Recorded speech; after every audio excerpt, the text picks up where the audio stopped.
So something that I feel like is never really talked about, or at least a perspective on fights, is, when someone moves up from a lower class to a higher class, I feel like there's a lot of emphasis put on that. And of course there should be, but certain things aren't always taken into consideration. So obviously about Canelo and Crawford, this is what I think. And I just never see anyone sort of lay it out in this perspective. And I think it has some merit. So Canelo used to fight 154, right? When you look at a person, why does no one ever look at a person like he has a skeleton, right? That skeleton doesn't change. You can put muscle on, you can gain fat, you can lose fat, and the scale can go up and down.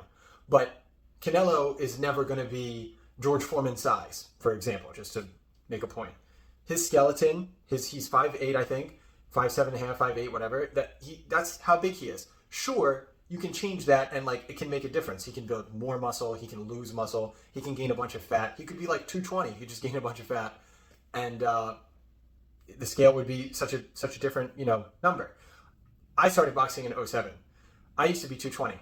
I'm 6'2", so I didn't look terrible. I didn't look like super overweight, but I used to be 220, and now I'm 175. I was 168 a few months ago. The reason I'm not 168 and now I'm 175 isn't because I've gotten jacked and I'm more dangerous. I'm now a dangerous light heavyweight rather than super middleweight. I've just been eating more calories, so more calories doesn't always equal, more danger, let's say. Okay, that's me. But when I used to fight heavyweight, no one really thought anything of it. They're just like, yeah, he's 220. Like, I'm clearly far away. It's not like I'm 201. I was 220, 230, 240 on my heavy. It's quite fat. That's just more chocolate milk, more ice cream. And I would get in the ring with other heavyweights. Luckily, I because of my environment and my circumstances, maybe the first year or two with some trainers saving me, but I had never actually fought someone who was 240, shredded, all muscle, like a jacked giant skeleton, to use my point, person. It was always pretty much other fat heavyweights, guys that could easily be 175. And I feel like even when I would make that point, I could get looks I'll throw one out. Andy Ruiz, great fighter. I want no smoke. I'm not talking crap. I'm not trying to downplay him. It's actually more impressive what he's done because of what I'm about to say. He's my size. I'm 6'2" with 6'1" reach. So I have a pretty small, skeleton for 6'2". I don't have this giant wide shoulders with 6'6", 6'7", more reach than my height. I have a little bit less actually. Andy Ruiz, also 6'2", also 6'1" reach. He's basically my size, give or take. We can't weigh his liver and his skin but pretty much by using the skeleton, he's about my weight, give or take some muscle. Meaning, if I can get down to 168, he can get down to 168. Because when I was 240, which is much closer to say Andy Ruiz is 290 or whatever he is, I didn't look like that. I wasn't that aggressively fat. I just, had a little belly, and I had a little bit of bicep muscle and stuff. I looked okay. I looked like I went to the gym, but I didn't look quite lean or anything like that. I looked sort of standard American. I was overweight, a couple pounds overweight. Once I got to 210, I started kind of looking better, but still pretty flat, no abs until under 190, really. So if I could lose 80 pounds, it's not crazy to think that Andy Ruiz could lose, 100 pounds or 110.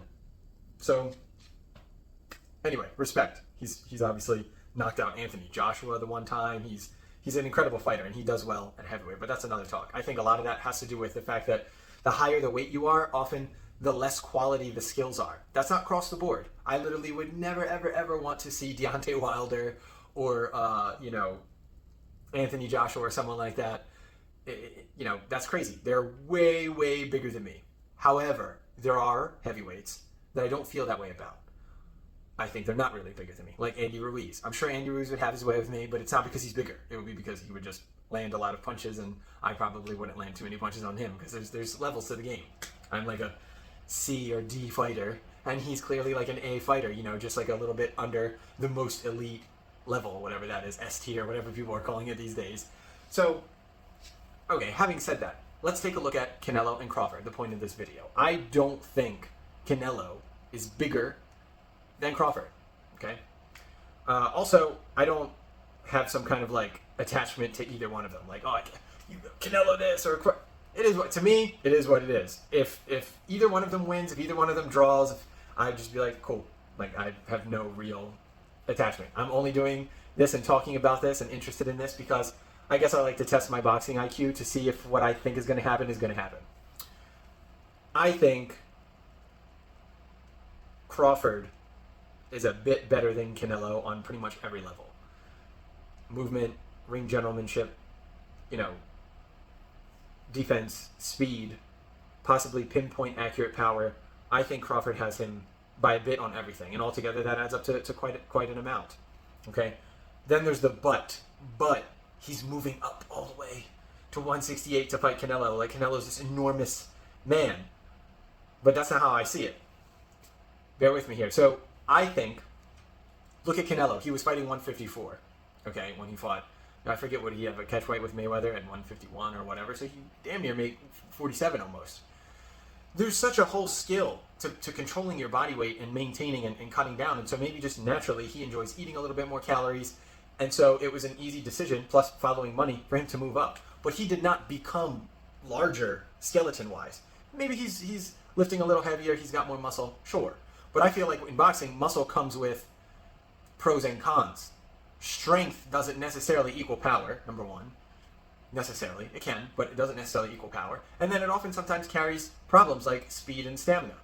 So I feel like it's just a trade-off. If I was fighting an individual, we'll just call him whatever, person A, and person A and person B are the same skeleton, same size, same person essentially, but one gained 10 pounds more of muscle, right? Especially if the one already was pretty muscular. Maybe that would make a big difference if one person had very little muscle and they gained 10 pounds. But if the person is muscular, strong, athletic, dangerous enough, then they gain 10 more pounds of muscle, I would pretty much be indifferent on who I thought would be more scary for me to fight. Just be like, okay, I don't know. He's not going to bench press me. Like, what does it matter? So just, a little bit more weight behind his punches, of course, a little. But then, like, he might be a little slower, which might help me block some of those punches, because it's that quarter second that I'll see something and, like, roll or let the punch slide off my face better than if the person was a little slimmer and a little bit, quicker. So I think this whole, like, oh my God, he's moving up to fight Canelo is just really not a thing. I think Canelo is, if he was more strict on his diet, he could easily fight 154 or at least 160. The fact that he's at 68, and then the fact that he even beat the Russian guy, what's his name, at 75. He didn't grow taller. He didn't widen his shoulders. He didn't become more of a frame. He may have added some muscle, but I bet he probably just didn't dehydrate as much to make the weight, because he's probably just walking around some of those weights, more close to those weights anyway. And he has to put a little bit less emphasis on cutting when he can fight 168. Good for him. That's great. I have no negative opinion of that. But Crawford, on the other hand, I think has been leaner and more shredded up at 47, and basically the same size as Canelo, if not possibly bigger. This is going off of never standing in front of them, never shaking anyone's hands. But, like, I've heard other people talk about this, and they didn't label it or sort of present it in this kind of perspective of the skeleton versus the muscle and the fat, of the size of a person. But yeah, I've heard some other people say, like, I forget who was talking about it, and they were like, oh yeah, like, actually I saw him and I thought, man, Crawford, is bigger than I thought he was, So I just don't really think you can go by such and such from 47 to 54, 1, to 60, 2, to 68, 3. Wow, he's moving up 3 weight classes. No. I have a picture. I'm going to try and put it up here too. I can show you me at 245 and me now, and I'm the same person. Like, if you take me at 245 and me now at 175 or at 168 when I was a little leaner and better with my calories, who do you think is more dangerous? Me being me, I feel 168 me is more dangerous, because what did 240 Adam have, that was going to beat me? Nothing. Except maybe body shot toughness. I could feel that a little. All that fat, definitely help absorb body shot. But that's one pro. I guess the second one is I'd be harder to push around. But, some fighters don't fight pushing people around, so that really doesn't matter. It's just a matter of getting shots off on their face. Bam, bam, bam. They're hitting you and they're getting out of the way and they're touching you. So I was easier to punch and beat up on when I was 240 because I was heavy. I didn't move as much. And not just to call it a negative thing, but there's no positive thing either. Rather, the positive is now that I'm lighter, I punch a little faster. I move faster. My stamina is easier. When I move around, it doesn't drain me as much as it does at that point. And the main point, my skeleton is the same exact size. So when we crash into each other, when my bones bang up on someone's body or someone's guard, their block, or their face, it's essentially the same skeleton that was 240. It just sounds scarier or looks bigger on the scale. But I'm confident to tell you I feel more dangerous and better to fight someone now than then. But if I was to fight a heavyweight that I had fought in some amateur fight or some exhibition or even just a crazy spar in Philadelphia back in 2011 or whatever, 2013, 14, when I was 240, no one would say anything. Like, oh, such and such guy's 220, Adam's 225 or 230, and they're going to fight. No problem. Now that I'm way more dangerous, way faster, way more athletic, way more fit, just minus ice cream and cake, people would be like, whoa, whoa, whoa, whoa, whoa, whoa, Adam, I don't know. That's a lot of weight classes. You're no heavyweight. I don't know if you're supposed to fight him. Doesn't make any sense. Here I am, the same person. I'm the same. It's not like I withered away and lost all this muscle or my bones disappeared. I'm the same person. I'm the same skeleton. So I think when they meet each other in the ring, Crawford and Canelo. Oh yeah, I was saying I'll put some pictures up. I have a picture of Canelo in front of Charlo that I like to show people to sort of make the same point. That like when Canelo fought Charlo, they were saying, "Wow, Charlo had to move up," and I'm just thinking, like, really? You think Canelo is the bigger person? This is different. Charlo is way bigger than Canelo, way bigger than Crawford. He's just on a whole different level. He's just an elite. And when I say elite, I don't mean his boxing or who he can beat. That's not what I'm talking about. He was elite in his body weight control. He had minimum fat. So every single pound of that 154 that he's fighting is like maximized. That is a muscle skeleton, big bones, tall, 6'1", I think he is 6'1", giant man. And Canelo beat him up. That's a different point because skills, can outweigh size, of course, right? Canelo wasn't getting hit by him very much, and he was hitting him a lot. He was landing good shots, so of course he beat him up. But who was bigger? Charlo, and not by a little. It's not really an argument when I get this picture up here. He was huge. Charlo was enormous. I just paused it because I was thinking this. When was that fight? A year ago? I was thinking everything I'm saying right now. I just didn't put it in a video, and I'm thinking, oh, so Charlo's got to move up. Canelo's too big. No, he's not. People just don't track their calories, don't really understand how the body holds, bones, muscle, and fat. Like, you can just be the same person and lose fat. You'll weigh less, but you're still the same amount of muscle and skeleton, albeit you do it correctly and don't lose muscle on your way down. But these $1 million fighters obviously are doing it really, really well. I think I'm doing okay, but, I'm sure I make mistakes. But people can definitely, cut down fat and keep all their muscle in there and, their bones be just as dense. And they're just going to be more dangerous, more fast, more lethal, more vicious, more stamina, just all around better. So, I'm pretty sure back then I thought Canelo was going to beat Charlo as well. I just thought, yeah, he's a little too much for him. His skills are too good. His defense is too good. He's not going to get hit. So that size doesn't matter if you can't land punches on the person, the way you want to. You don't want to land quality punches. Some punches, if they hit you and the other person almost lets that happen because they're not reacting to the BS punches. But when the real punch comes, they're like, slip out of the way, block, roll, parry, counter. So I thought Charlo wasn't going to beat Canelo. But I did think the opposite of everyone saying, oh, Charlo had to move up. And I thought, no, I think it was almost like Canelo's moving up. This is a big guy. This is a pretty big guy. And if anything was going to help Charlo win the fight, it would be that. And in a way, the fight went longer, right? I can't even remember if it was a knockout now. But I know, it was a longer fight, and I think Charlo's size had a lot to do with it. It's just hard to completely overpower someone, and they're bigger than you. So it was more clean punches and stuff like that Canelo won the fight. So with Crawford versus Canelo, I think Crawford is going to win. I think that Crawford is just has a little bit more IQ, boxing IQ, just generally all around than Canelo. And that's saying a lot, I think, because I think Canelo's obviously incredible, and he's been beating a lot of guys with exactly that. Whether he's bigger or smaller, he just manages to kind of beat guys because he's just a little bit above their level in every way. So such and such speed that the guy has, or an uppercut, power, or the left hook, it just doesn't matter because Canelo seems to be able to neutralize that and land his punches while your punches don't really land. He seems to be able to walk people down while not really getting hit much, and, that's good. But Crawford, I think, has that edge on Canelo by a bit. I think he's just a step ahead of Canelo. He's going to be a step ahead in every interaction. He's going to be faster. He's not going to get hit clean by Canelo very easily. And I think he'll have an easier time hitting Canelo clean.